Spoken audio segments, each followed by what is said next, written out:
Danes v prebranih celicah začenjamo s knjigo Konec.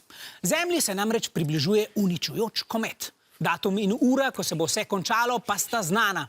To ljudi vodi do nenavadnih dejanj, ki imajo različne posledice. Več razkrijeta Tjaša in Jasna. Ni mogoče vedeti, kako bi ravnali, če bi izvedeli, da bo čez 3 mesece konec sveta. Prav s to pretresljivo novico so soočeni junaki Strandbergovega romana Konec in z njo se soočijo zelo različno. Kako, Tjaša?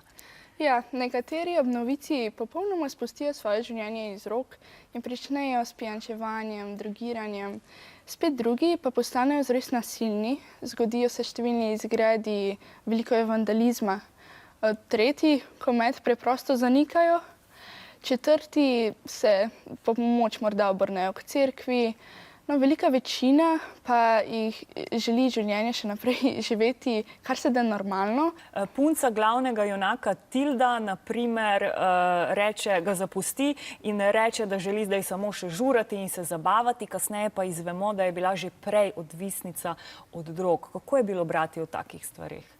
Ja, bilo je težko, predvsem pa neprijetno. Ljudje so prirejali veliko takih temačnih zabav, raznih dogodkov, na katerih so pa počeli stvari, ki jih jaz osebno ne bi ravno primerjala z uživanjem življenja. Vseeno pa se prav zaradi okoliščin stkejo tudi ene lepe vezi, močnejše družinske vezi, celo do zaljubljenosti pride in pri vsem tem imajo pomembno vlogo družbena omrežja. Zato zdaj lepo pozdravljam avtorja knjige med nama, Matsa Strandberga, in ga sprašujem, what kind of role does social media play in the book?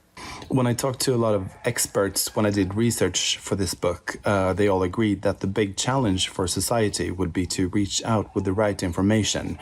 It would be so difficult in the middle of a chaos of strange conspiracy theories. So I used that as part of the global backdrop.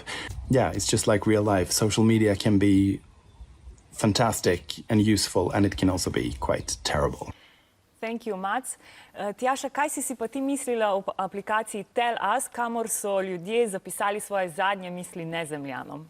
Ja, aplikacija se mi je iskreno zdela dobra ideja, ker so ljudje lahko vanjo zares zapisovali svoje občutke, svoje pričakovanja ob tem mučnem čakanju na konec sveta, glede na to, da so natančno vedeli datum in uro.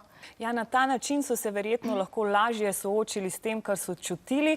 Včasih pa te stvari zapiše nekdo drug in o njih lahko beremo v eni taki super knjigi. Ja, no, mi še nismo pri koncu. Seveda prisluhnite, dragi tekmovalci, vprašanju. Knjiga obravnava neizbežen konec človeštva zaradi bližajočega se kometa. Zakaj se je Tjaši zdela v knjigi predstavljena aplikacija nekaj, kar bi se splačalo imeti?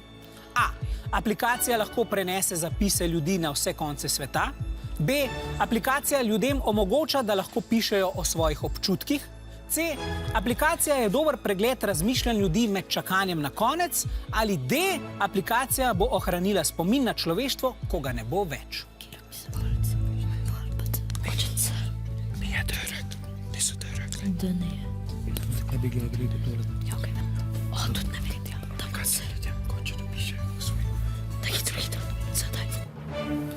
Vijoličasti menite, da aplikacija ljudem omogoča, da lahko pišejo o svojih občutkih. Rumeni, Osnovna šola Gornja Radgona, pa ste se odločili za odgovor C. Skratka, da je dober pregled razmišljanj ljudi med čakanjem na konec. Ja, Tjaša pove, da si aplikacija zdi dobra zamisel.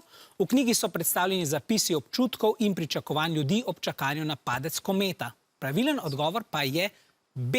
5 točk za Osnovno šolo Janka Modra, dol pri Ljubljani.